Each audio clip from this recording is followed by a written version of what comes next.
perfected the way it is. How is your Swedish, Nico? I'm a fan of the Swedish volleyball team, but that's it. So Okay, fair enough. I ain't got any Swedish skills as of now. But as soon as I will touch Malta ground again, I'm pretty sure you will introduce me to some of the Swedish sayings just to get along. Yes, exactly. That is a little bit of the key in the industry, I think. If you can get along and get around with Swedish people and the Swedish language, you immediately have a career in the iGaming industry, I think.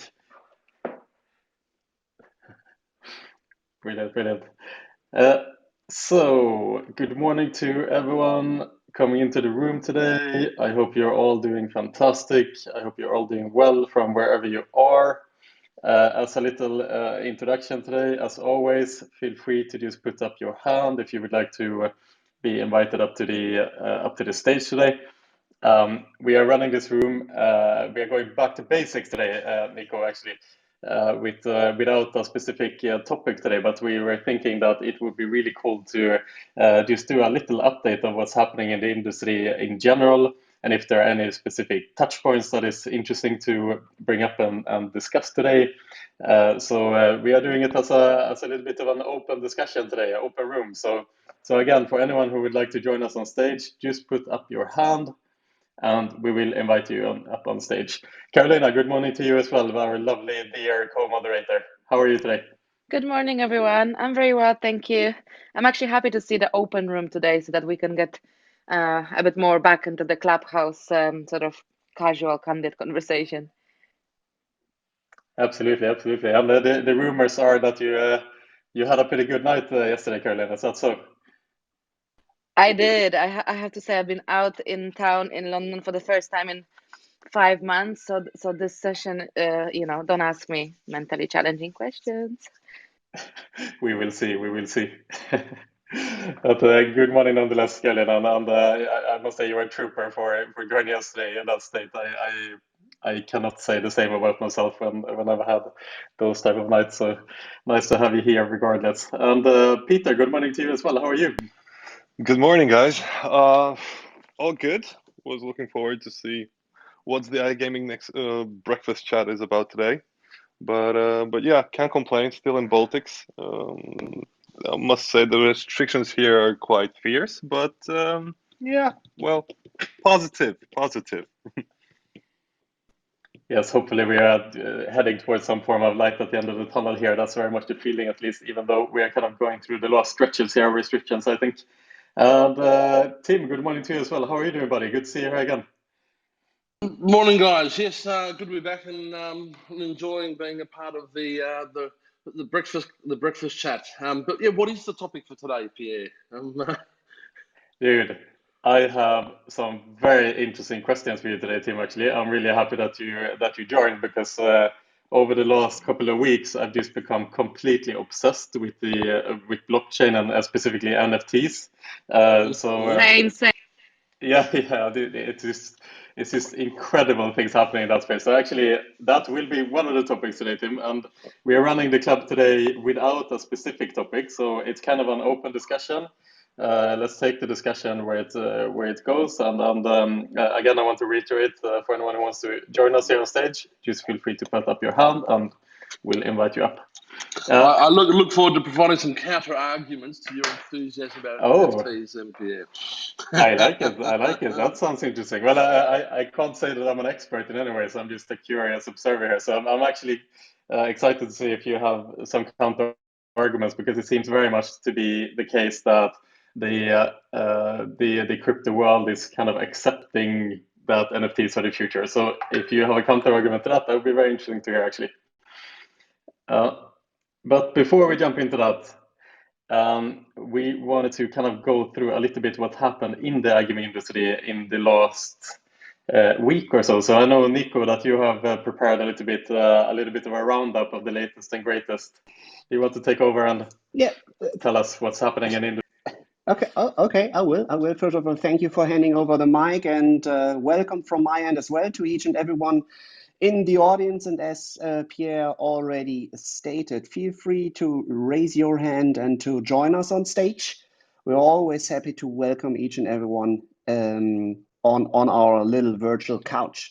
So what happened during last week? So I will just start with DraftKings strengthened their position with making a deal with the Professional Fighters League. So last week we talked about DraftKings making a deal with the USPGA. Now they are exploring even further leagues with the Professional Fighters League. It's an MMA organization. Then the IGT reducing their board size as Beatrice Bessay departs. Hopefully I spelled the name right. Then if we take a look at the long anticipated and already been in the news, Caesar's 2.9 billion takeover of William Hill had been cleared, and it's effective as of today, the 22nd. So the court ruled out the potential kind of lawsuit against this little takeover. Then we have the Genius Sports is listed on the New York Stock Exchange, valued $1.5 billion. I don't know the exact kind of stock listing, as they have been, I think, listed today or yesterday.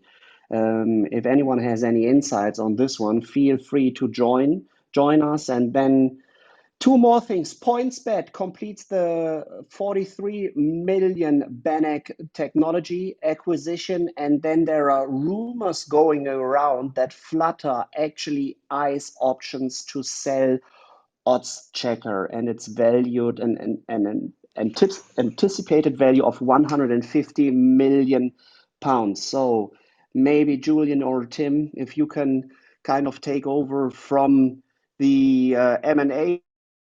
We just finished the little wrap up, because we have a legal topic as well, which is pretty much the Swedish banks have withdrawn their financial services for licensed operators. So if you're licensed operators in Sweden, please have a look at your bank account if this bank account is still up and running. And then last but not least, we have not yet a final decision, but there's a draft of law that for casino in Germany, the turnover will be taxed with 5.3%, which is pretty devastating. And I'm not aware of any other regulation or legislating putting this amount of tax on the turnover, which actually will make the German tax authorities the biggest winner on the RTP or the overall casino. Tim, any insights? Yeah, this one caught my attention last night. I was having a late night chat with one of the suppliers, and they were surprised. They got a call from Party Poker or 888 during the week, and they're supplying games there. And they said, if you don't lower our RTP to 92% by July, we will turn you off. Now, I'm reading this, and I'm reading a thing on LinkedIn as well last night, and there was a survey saying, what do you think will be the average RTP in Germany post-July? Is it 91 to 92, 89 to 90, 86 to 87, or 84 to 85?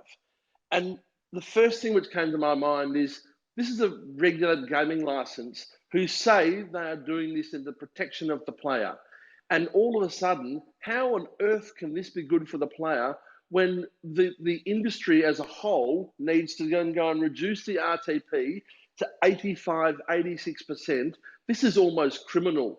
And the worst thing about it, at least I can say as a very proud Curaçao license holder, our games are at 96 to 97%, which gives back a very, very fair rate back to the customer. And if new European jurisdiction comes in saying, we've got a white shining license and we're going to cripple the player because we're hungry for a 5.2% turnover tax, and the industry must respond with lower RTPs for the game, how on earth is this white license that everyone talks about looking after the end consumer, and I call crap on it all, and I'm disgusted by it. And then all those people then turn around and say, oh, well, Curacao, it's some Caribbean island a bullshit license. It's not. We are able to offer a fun, fast, and fair experience for our player, paying back at 97%, not at 84%, which makes it virtually impossible for anyone to get lucky in the German region playing slots. End rant. Thanks for the rant, Tim. Actually, Robert, correct me if I'm wrong here, but wasn't it you who created the survey that Tim mentioned? Yeah, exactly. I've been debating this internally for like about 2 months. Since about 2 months, I know. It's also interesting how political processes work. Since about 2 months, I know about it because I heard that the minister presidents in Germany met and they decided it. And then I said, all right, I'm going to wait for the official announcement. Then a day passes by, 2 days passes by, a week passes by, 2 weeks passes by. I ask my network. Nobody knows how it works.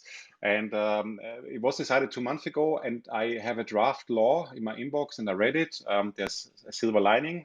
The VAT is dropped, so only the 5.3% turnover tax has to be paid, because there was a fear that both the 5.3% on turnover and the 19% VAT would apply, but that's not the case, only the 5.3% tax. And yeah, I put out a poll on both Twitter and LinkedIn at the same time with the same wording. And if you read the comments on Twitter, you can see that it's a difficult one to answer, because a lot of people, I think, when you know, it's a quick poll on a social media site, maybe don't grasp the implication of tax there, because at 92% RTP, you have an effective tax rate based on GGR, if you calculate it back to GGR, of over 60%. So basically that means if you do that as a casino manager or CEO, you basically say, I'm shutting down the vertical casino, basically. So my take is that's too high. It can't work unless you are a sports-led brand. You're sort of almost fading out casino a little bit. You invest nothing in bonuses, nothing in acquisition, nothing anywhere. Then maybe you make some money, but it's just silly. So I think the poll shows that it's torn in the middle between above 90% and below 90%, and I think that's quite interesting. And on LinkedIn, I think at least I think it's also public who voted what. It's quite interesting which companies put the weight on certain rates. So it's quite interesting results to see.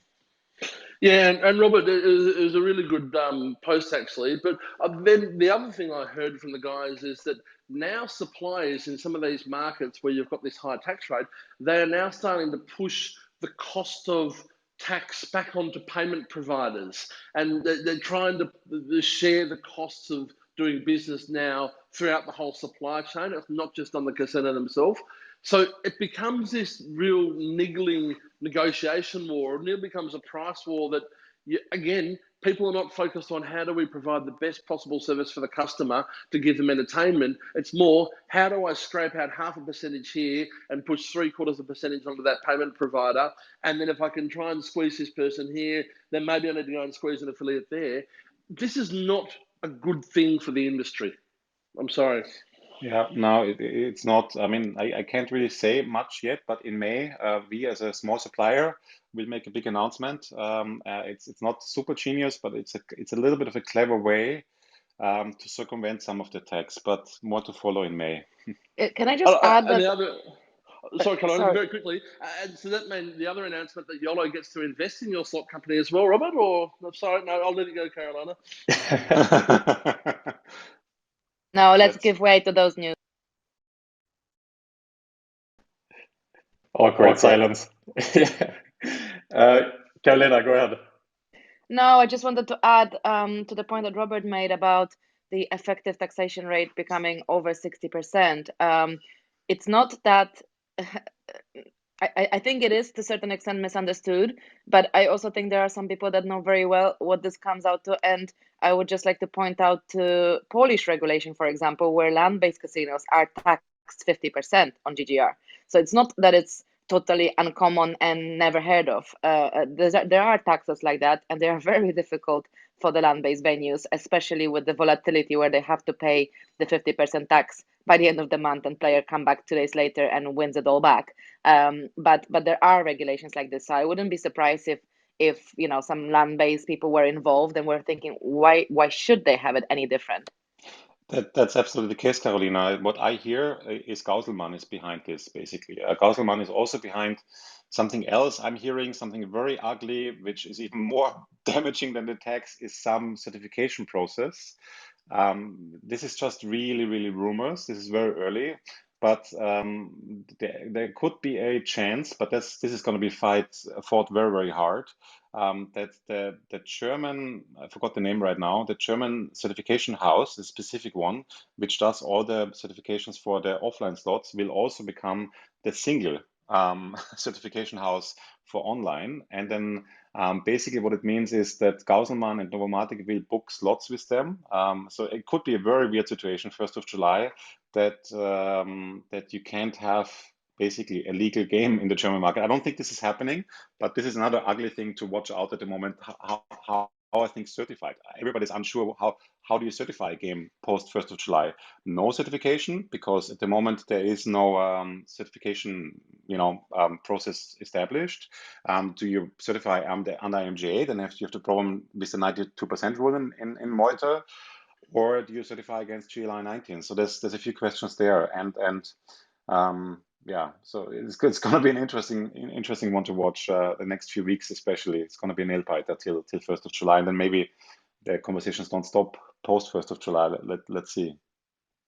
And to add even something more, it's there will be a database, a real-time database where all the operators, licensed operators, must be connected to. So as soon as you leave the offerings of one operator, you have at least a cooldown phase of 1 to 5 minutes, which should be, in the end, in a perfect world, no problem. As of now, this kind of real-time system does not even exist. So how can you connect to a system which no one actually, as of today, knows how it looks like? And this is mandatory to all the operators wanting to operate in Germany as a licensed entity. Robert, do you have any further insights on this one as well, or? No, not really. But I think that's in the complex world of Germany. I feel that's a simple one, because it has been stated that you should implement, the technical solutions as you can and as offered by the regulator. And since that's not a database which exists yet, implement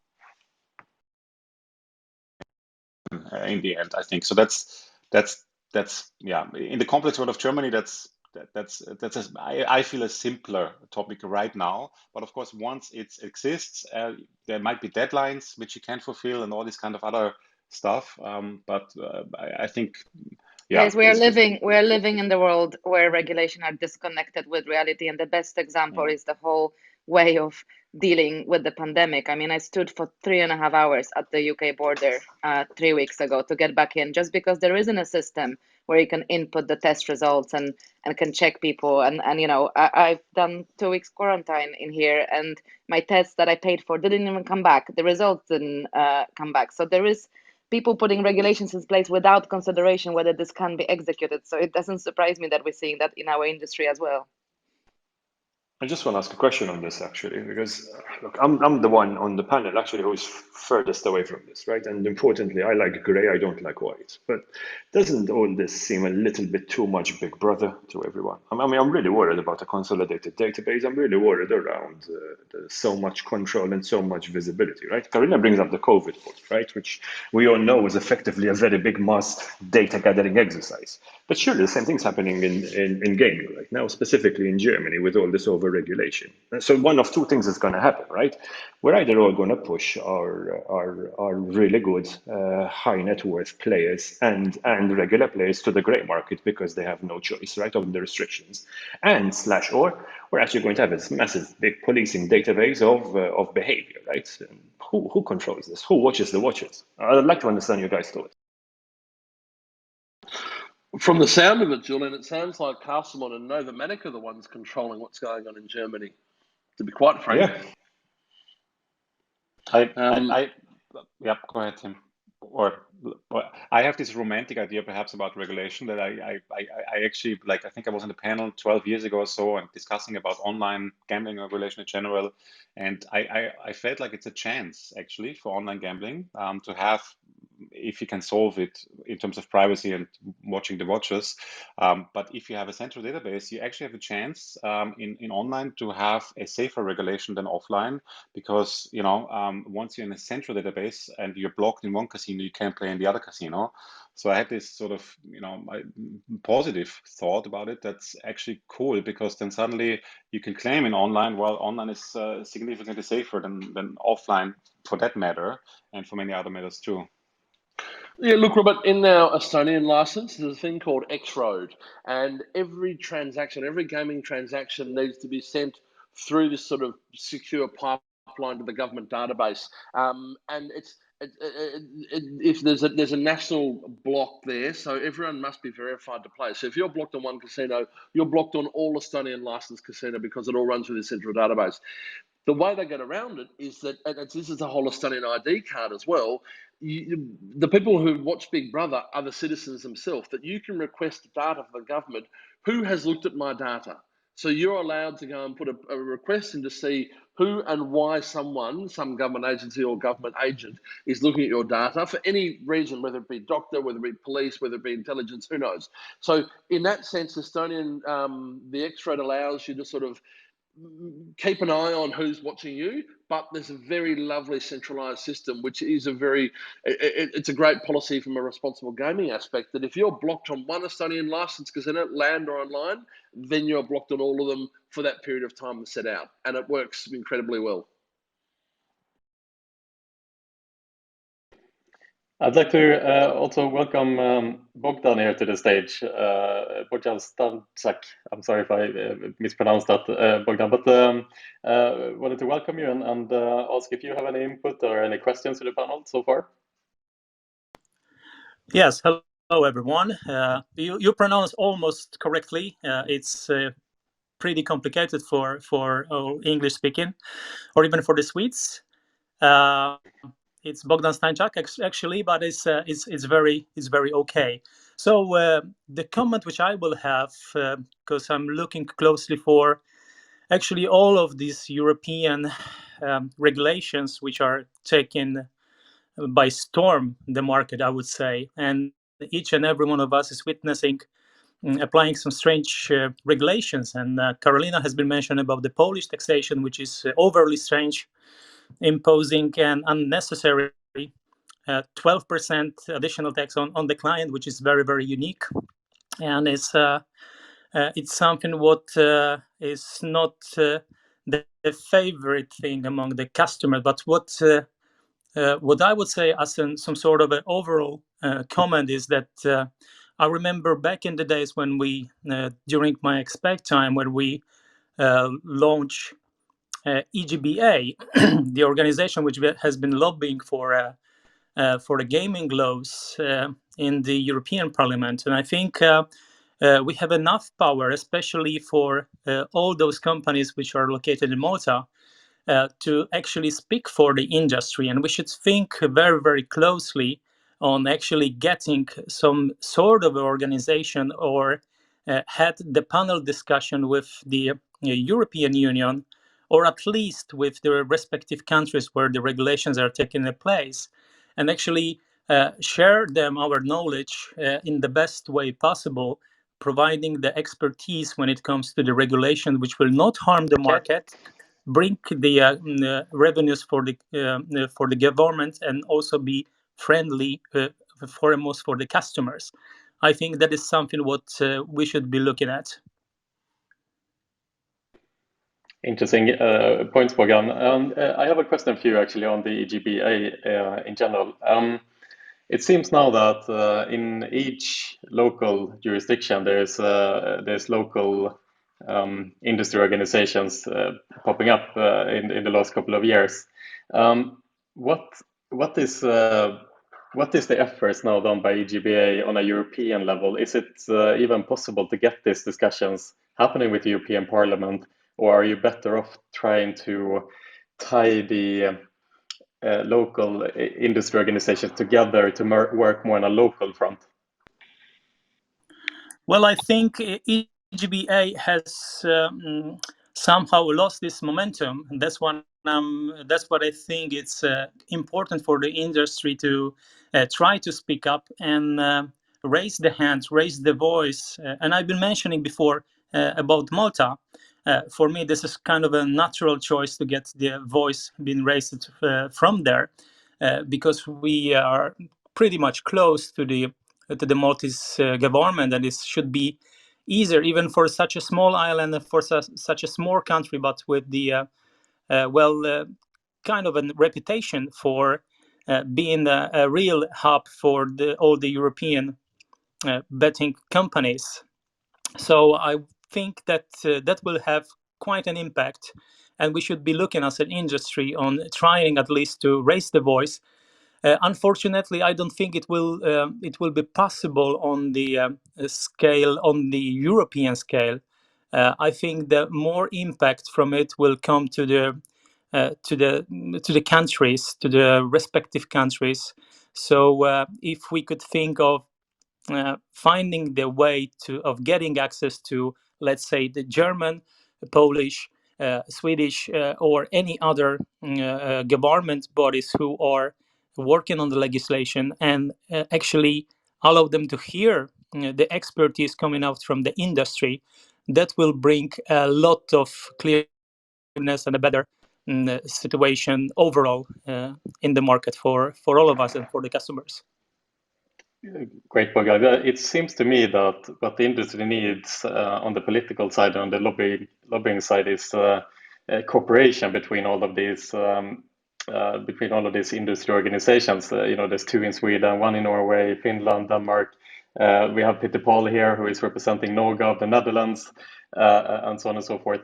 And one idea that we had at iGaming Next, and I wanted to actually bounce that by you guys when we have it here, is why don't we try to create a forum, post-pandemic, where we try to bring together all the stakeholders into one room, together with the MGA perhaps, and with the local Maltese politicians and the industry organizations, and have this discussion, because it seems to me that it hasn't taken place. And there might be something I'm missing here. There might be that forum already, but I'd love to hear your feedback here. Is that a forum that you think could bring value?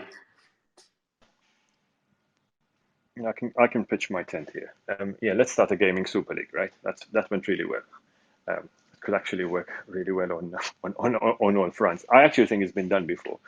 I just don't know whether it will have enough clout. The biggest issue, look, I'm from Malta, right? So I see the issues with MGA every single day, and the frustrations increase, not decrease. Most recently, including the disappointment of this most recent chairman. And we can get into that if necessary. I'm not sure there is enough desire for cohesion with the industry stakeholders themselves. And I think that's the first thing that needs to start here. I think iGaming Next can be a great platform to create that. And I think we should encourage it and push it. But the truth is the biggest drive needs to come from the big stakeholders themselves. We need to be able to create a lobbying group that then can actually put a clear, coherent, and coherent is an important point, mandate to the authorities to say, this is what we want done and let's discuss. And when you look at all the other industries outside of gaming, even music, the most fragmented industry I know of, actually managed to get a coherent plan together to put in front of Capital and Senate.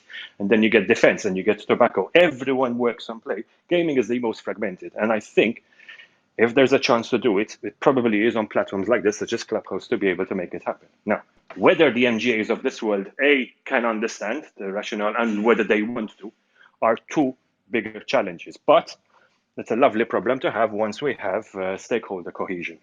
And that's my 2 cents. Rant over. But isn't the EGBA the organization that should be driving that type of lobbying organization and should be taking the industries together, so to say, and all the other local players as well? Yeah, Pierre, Peter Paul here. Good morning, everyone. If I can say a few words to that, although I don't represent EGBA, I represent the Netherlands Online Gambling Association. I can tell you from experience that EGBA is working closely together with the national associations. 4 times a year there are meetings, like national association meetings, in which the national associations, under the guise of under the the leadership of EGBA, are exchanging experiences and aligning lobbies. And in defense of EGBA, I should mention here that due to the extremely aggressive lobbying of European lotteries in Europe, we now have a non-harmonized, fragmented quilt of national regulations when it comes to online gambling. EGBA is doing everything it can to work towards a harmonized system. But within European Parliament, within the European Union, the national governments are not in favor of a harmonized gambling policy for Europe. So what we need to do, with we, I mean the industry and the national associations and EGBA, is work grassroots and work together and build up the network and build towards harmonization, basically from within the industry. And then it's my conviction that the regulatory harmonization will follow suit, but it will take years. And it's important to stress that the real antagonist, if you will, for the online gambling industry in Europe are the European lotteries. Is European lotteries as association, but also the national lotteries are basically doing everything they can to make sure that there is no harmonized European regulatory system. Why do you think this is the case, just out of interest? Why do you think there is almost an intent for there not to be a harmonization, specifically around lotteries? Money. It's money. The national lotteries, in part, are still owned by the national governments, and they see online gambling, on the one hand, as an opportunity for them to earn more money. So in many countries, you see the national lottery operator acting as an online gambling operator. For instance, in Denmark, you have Dansk Licensspil.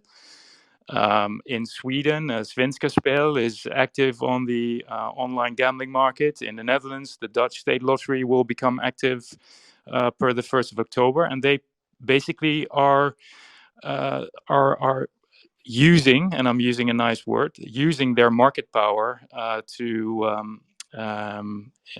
basically grab a big share of the online gambling market. And on the other hand, they want to protect their income for the national lottery, because they either pay into the state coffers, like the state lottery in the Netherlands, or the national lottery in the UK, or the Belgian national lottery, or they pay charities, which is also considered important.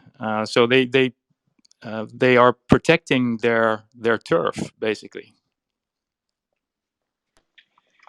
Just a comment from me as well here. I mean, I think it's great that the EGBA are now kind of refocusing their strategy into working with the national industry organizations, and I think that's a good first step that the EGBA is bringing the organization like yourself, Paul Noga, under kind of their wing and bringing them together to work on grassroots level. But at the same time, I don't know. I mean, a reality check here as an industry. The iGaming industry is a big industry. There's a lot of massive players, multi-billion euro organizations, a lot of money, a lot of wealth in this industry, and a lot of investment happening.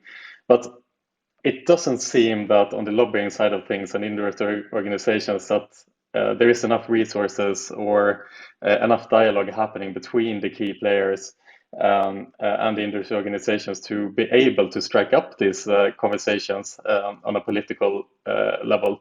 I mean, you look at the like the local politicians in various countries like Germany, Sweden, and so on and so forth. I mean, it's like we are hitting a wall. There's nothing happening. I mean, you would think that we as an industry shouldn't put the blame on the politicians, put the blame on others. Maybe we as an industry just need to do a lot more to come together to be able to have these serious conversations, and that goes for kind of all major players of the industry. And I think that responsibility falls again back to the EGBA and the local industry organizations to on a really serious level say, like, we really need to do something much more than we are doing right now. I don't know if that makes sense to you guys. I absolutely agree. There's two sides to every story, and also this one. On a national level, you see that not all operators that are active in the market are, for instance, member of the association, which I think should be a first step.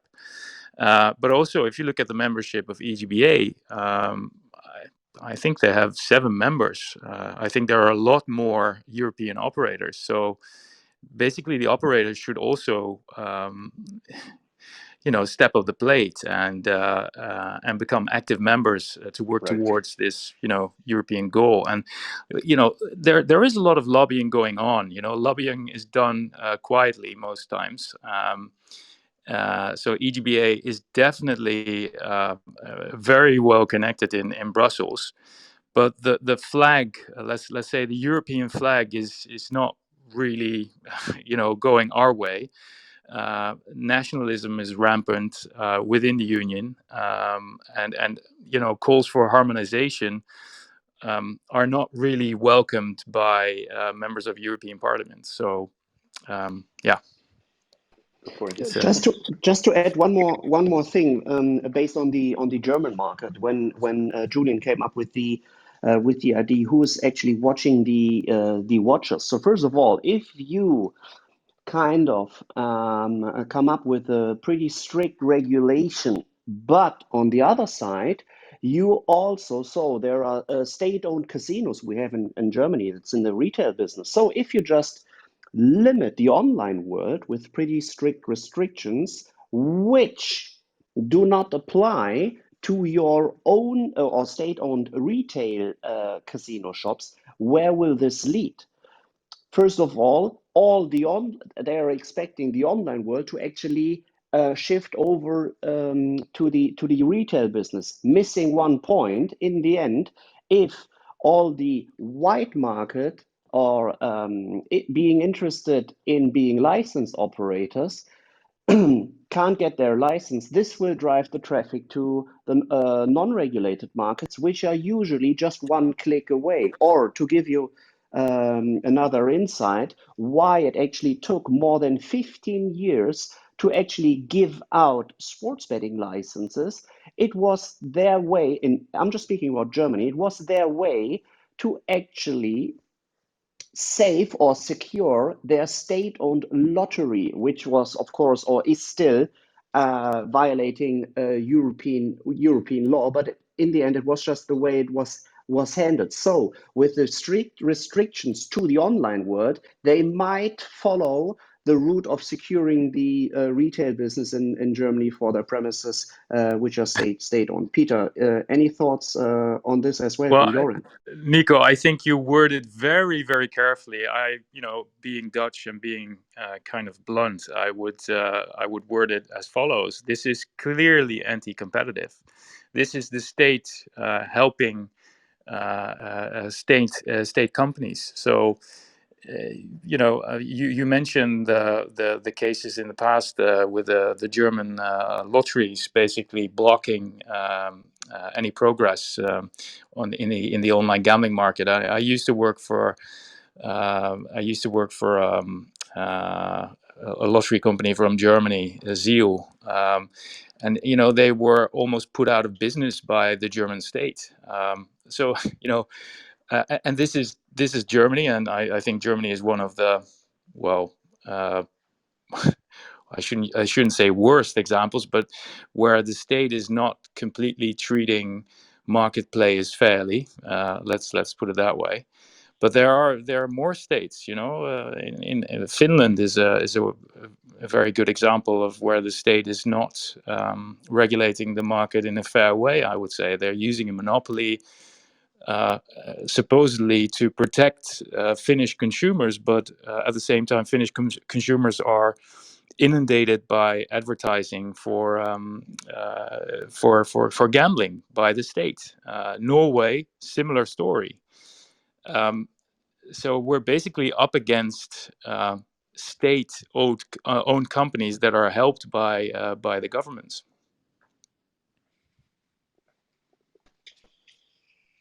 Hi everyone, it's Ed speaking. Maybe just to add a little point to that. Firstly, thank you for having me as a speaker. I've been on for the last few weeks and I'm really learning a lot. So thank you to everyone that's sharing their knowledge so freely. And I think as someone that's chaired an industry lobbying group, albeit a niche market in the lottery betting space, on numerous occasions we reached out to regulators to have meetings around conferences when we still used to go to them. And we've declined 90% of the time from even having the conversation. So I think looking at the joke that Julian made earlier about the ESL, I think one thing that you would never think that you would see happen is a Manchester United and a Chelsea fan supporting each other, because it's in the collective best interests of the community or the collective to stand up against something that is obviously not in everyone's best interests. And I think this is a very similar example. Thanks for that, Ed. A good insight. Can we ask you as well, can you introduce yourself as well, Ed, a little bit more? Like, what do you do and which company do you work for? Of course. I'm the CEO of Altec in Malta, and we work in the procurement of national lottery tickets in the lottery betting and lottery messenger industries. Previously, though, I've worked in the B2C space and in the B2B space in the same industry. So I've got quite a generalized exposure to the lottery betting and lottery messenger space. Awesome. Yeah, thank you, Ed. And it's really nice to have you here as well. Thanks for joining us this morning. Is anyone, Peter Paul, any comments on Ed's comments, perhaps? Sorry, I was muted still. No, no comments in response other than it is an issue that we will have to deal with in the coming years. But I just want to remind all the gambling companies that are tuned in, is that we should really pay attention to what European lotteries are doing and what the national governments are doing to support their own companies. And as long as these companies are allowed to have a monopoly in the field of lottery, and at the same time are allowed to enter the online gambling market to compete with market players, there is not going to be fair competition. So this is something that we as an industry, I think, need to head on, because as long as this problem is not resolved, then fair competition will not be possible. So I have a question on that as well. I mean, from EGBA's level, or I know the major players and Payne and the others who have big war chests, so to say, is there any clear strategy here what the iGaming industry needs to do to get a voice? Because if we go back to first principles, it seems that is what the industry is missing at the moment. We are missing a clear, united voice. Is there a strategy for how we can get there? Or is that something where we need to bring in the major industry players into a room together with the industry organizations, and you sit down and say, okay, we start from scratch. This is our problem, and this is how we solve it. Well, I'm not part of the EGBA, so I don't know about their strategy and how they get to a strategy internally. But I'm sure that they have a European strategy. And I just like to point out that EGBA, for instance, has taken the initiative to come up with online advertising codes, like the first pan-European online advertising code, like industry codes, and also in data protection, in the field of data protection and privacy, they came up with a pan-European code. So they are doing a lot to basically bring the industry together and have the industry, act in the best interest of the industry to show how you should behave as an operator. But again, I think it's important for gambling companies that want to make a fist, that want to unite, and have a joint lobby and a joint strategy. Just consider joining EGBA as a member. That will greatly also increase the possibilities that EGBA has to change policy in Europe. Well, Bogdan, perhaps with the experience in the EGBA, any comments from you in general on this front? Any insights you can bring? Well, actually, I was just in the process of creating the EGBA, but I was not taking any part of it. So unfortunately, I can't share any inside info on it. However, what Peter Paul says, I think it makes sense.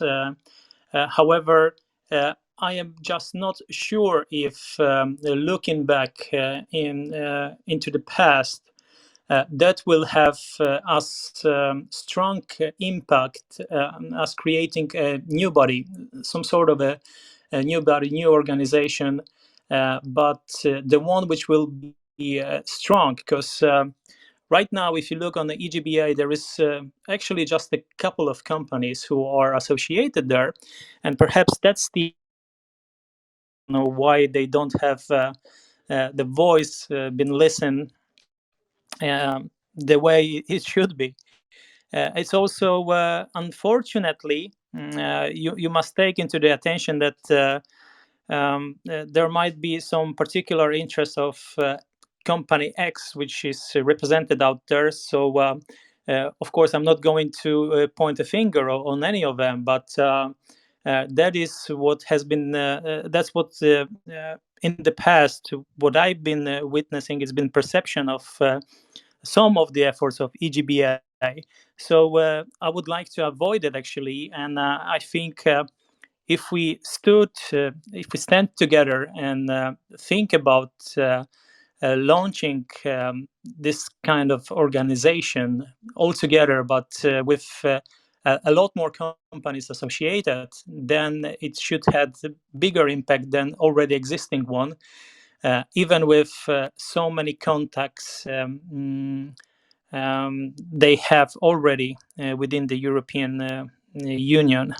I'm just not sure if joining this journey will give expected impact. I think if you want to make a difference, you need to start something new, something that will be appreciated by a large group of the companies rather than just some of the companies.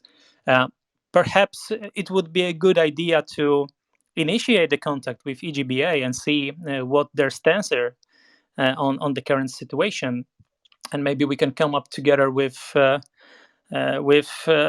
some action going on in this direction. That's something what I think could bring much more into the table than it is right now. If I may, I really would like to reinforce that last message that Bogdan just gave. I totally agree. Get in touch with EGBA and see what the possibilities are to join. And just in general, I can speak from experience that where the industry is divided, even on a national level here in the Netherlands, there is now talk of the incumbents setting up a new competing trade association for online gambling companies. And they do this basically to block entry or to frustrate entry of NOGA's members.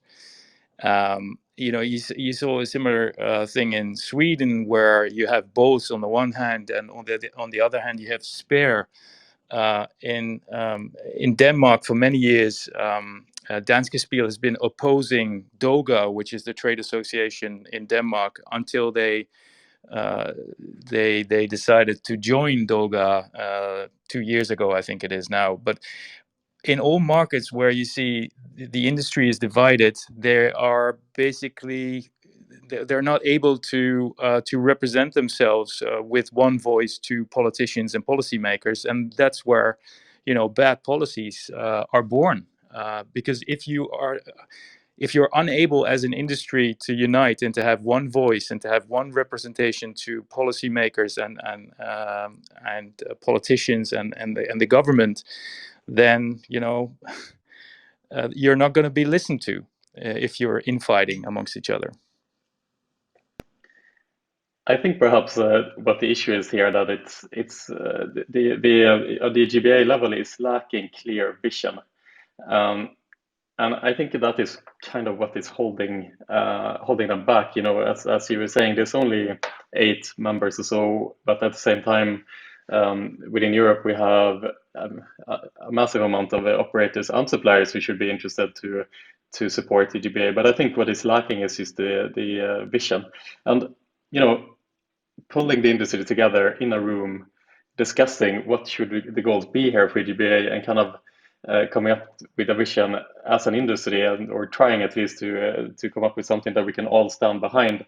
I think that is a good step and kind of first principle thinking here. What is it that we want to achieve as an industry? And then the risk is always, like you were saying, Peter Paul, that what happened in Sweden with BOS representing X amount of companies, and then Spear, the other industry organization in Sweden, representing X amount of operators, and they just don't get along. That is obviously something that should be avoided to all costs. We, as an industry, we need to unite on one front rather than 2 fronts that are competing against each other. Tim?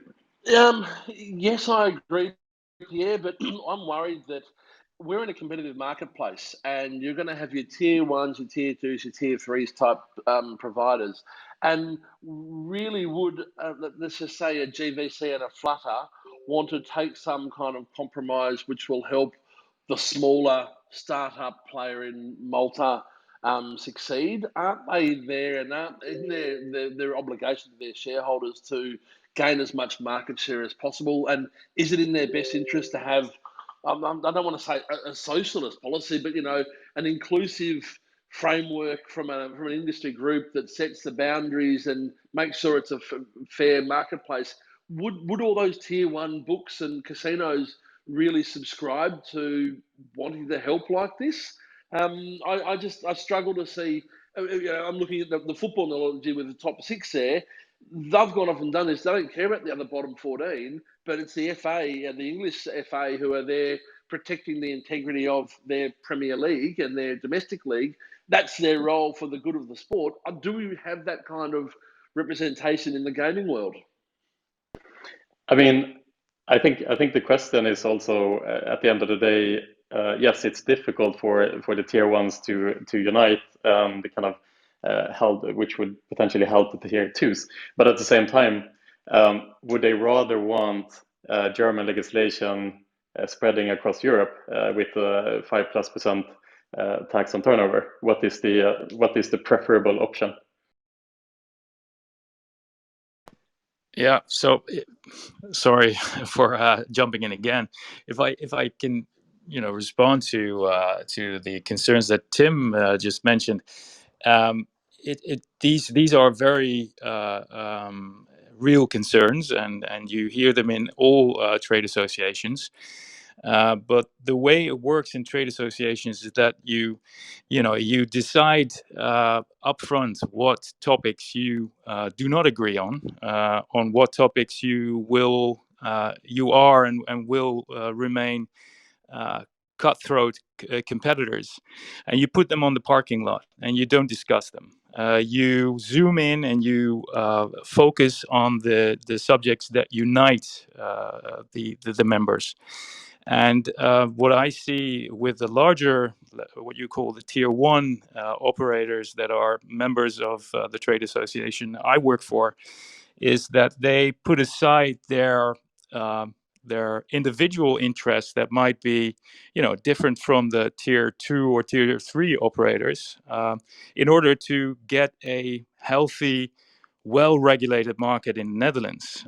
That is the goal that they keep in mind, and they're willing to, to include stuff in there that is not in their first interest, but that is also not hurting them. So the way it works basically is that as an industry, you say, well, the enemies of my enemies are my friends. And in this case, well, I wouldn't refer to the government as the enemy, but we should work together as an industry so we get, the best regulation.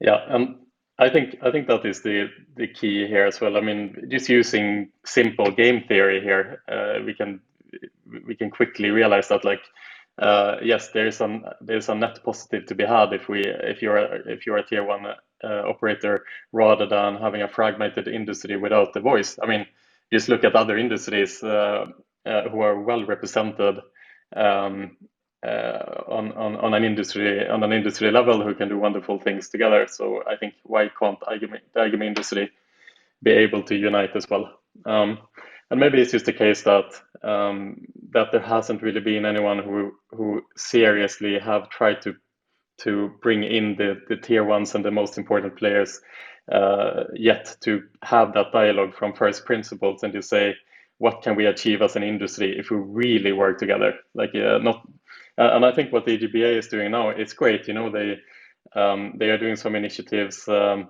during the pandemic, ethical marketing that the operators are signing, and other principles and so forth.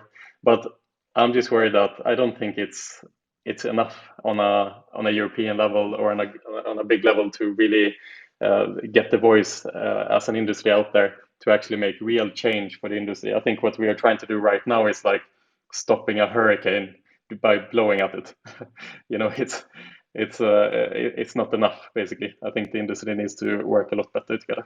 But yeah, we are talking a bit in circles here. I think, Peter Paul, do you want to chime in with anything? No, I just wanted to say it's a great comparison, and I do agree we need to step up the plate, and as an industry. So let me abuse this opportunity to invite all the operators that are attending this call that have an interest to enter the Netherlands as a market to join NOGA, because only if the industry bodies are representing a majority of the industry, they're able to make a fist and to get meaningful changes. And the same goes on the European level. So yeah. Yeah, great. And my pitch would be that I think we should all join in a room and have the conversation as an industry. And that's something that I will definitely look into to see how we can facilitate that as well. So we are closing in on the end of the room today. It's been a great discussion here. But before we close, perhaps, is there any other comments here? I mean, Robert, you've been listening here patiently. Peter as well, Karolina, Nico. Any comments from you guys here before we start rounding the roof off today, or perhaps any news or any unrelated things to regulation? No, just one sort of. I'm more on the product side and sort of operator side I was previously, but more on the product side. And a little anecdote from the German market in sports betting. I was quite early involved as well with Bwin in Vienna, and I think also Manfred and Norbert from Bwin co-founded EGBA as well, and there was a big push from them to actually have a conversation. And in the end, actually, what solved a lot of problems is market pressure onto the state. Oddset, which is the state-owned sports betting provider, I think at some point, I think already 2010, 2012 or so, only had like 2 or 3% market share, basically, and motor companies and international companies, let's say more broadly, basically won, and that created real pressure, really. So I think the biggest chance we have is creating outstanding products and finding ways to sort of poke the bear, let's say, because everything else, it's hard to see. Reasonable conversations with people who are against you is hard, I would say. If I can just jump in here. Go ahead, Eric. Go ahead. Hi everyone, how are you doing? It's been really fascinating to hear the conversation. I think coming from a content background, we've been trying to talk about and debate harmonization across the board for I don't know, probably since I started in gaming, which was probably about 10 years ago. So I think it's really interesting points everyone's making. I think it's also about the stigma of gambling. I think from a public perception, which is plays a big factor into that, which I think is part of it. Politicians don't want to side with gaming if they know they're going to lose their seat. So I do think there's probably more open discussion that needs to be made, but I think it's a number of factors that we need to bring all together interplayed before we even see some sort of harmonization or agreement across the board with different jurisdictions, what are different tax rates and everything like that. It's until you get everyone regulated across the whole board in Europe or globally, it's going to be very difficult to really sort of come up with something concrete that everyone can really go with. But I think it should be discussed and pushed more and more. Great, thank you, Rory. Completely agree with that. Peter, you've been taking notes here the entire meeting, thinking really hard, coming to conclusions. Exactly. What is your finding? Well, my findings are that clearly the German tax is going to be one of the movers that industry should come together and start to speak about this more unified. Because, like, if that comes through and the 5.3% or whatever the percentage is applied on turnover, that is absolutely a market killer. But as Rory said, like, the point that politicians doesn't want to get too much involved just because the culture of perception of gambling might be different in different places in Europe also need to be taken into account. So I think it's just the beginning, and well, it would be in ideal world, clearly you would have a unified body that would, let's say, guide the local regulators and say, like, look, don't do this, don't apply a 5-second spin rule, don't stay cap here, do this. But let's see how it's all going to play out. I've studied the topic a bit, and it's going to be interesting. But I'm not really sure that we can get unified body moving before we get unified COVID reporting or something like that. So it's going to be a great year. Brilliant, Peter. Thank you. Karolina, you've been suffering at home today, listening in and chiming. What would you say are your summary here of the conversation today? Anything to chime in with? Yeah, I totally agree with the need of holistic view and sort of harmonization. I have little belief in it. I'm going to be a skeptic here. I think the first time I've advocated for the industry coming together was when we've been introduced with the need for reality checks in UK. And I mean, that was a total nightmare from an operator perspective, because not only the interpretation of every single provider was different, and we had to basically cater to all these interpretations. There was no single view. So there's more than one aspect to this. But unfortunately, I'm a skeptic because, again, drawing a parallel to the current pandemic situation, I mean, if we can't get the countries to harmonize regulation and systems in the greater good of the society, I highly doubt that the gambling organizations are going to come together and make this happen, 100%. unfortunately. Cool. And Julian, you like to follow up? Yeah, I fully agree, Karolina. I can't see this happening with all the goodwill in the world. I mean, all the odds are stacked against this, right? There's a taboo. There's inefficiency at best, and that's a very polite word, right? If you're just looking at the handling of data and Corona, right, together. And there's the stakeholders themselves in gaming who refuse to play ball. Yeah, I think honestly, I go back to my analogy of the gaming Super League. I just can't see it happening. So I'm pretty sure, and just to give you my insights, I don't see it happening within a short term of time as well, right? But in the end, if we just remember how it all started in the EU, the European Union, and this was just based on pretty much on a butterfly effect. So the Gambelli decision, as soon as this decision had been made, the overall ecosystem all over Europe literally changed. So in the end, and this is where Robert and Peter are also coming from, it just takes this butterfly effect, and maybe these 5.3% tax on the turnover will unite the casino gaming industry to actually speak with one voice. And this is in the end to actually have one big voice to actually fight is a pretty aggressive word, but let's put it this way, to start a decent conversation with the regulators and agree to what's best for the players and best for the operators, and which will help us to protect the players from actually driving into the black market. Brilliant. Thank you, Nico. Tim, I'm going to give you the last word today. I think NFTs are an absolute joke, Pierre. And, my only concern here is that there's been this wonderful discussion, but it was only just then that Nico mentioned and what's best for the players. And I think that's the central theme that's always being forgotten about here. And we're looking after ourselves and worrying about governments and Big Brother and trade associations, but we're in this to look after the players and make sure the players get the best possible experience. And they're our most important stakeholder in this whole industry. And we need to always have them, not include them in the conversation, but our conversations need to include what is best for the players. Because without them, we don't pay the electricity. And it's as simple as that. Brilliant. Thank you, Tis. And just for the record, NFTs are absolutely the future. Bogdan, also, do you have any final words here as well?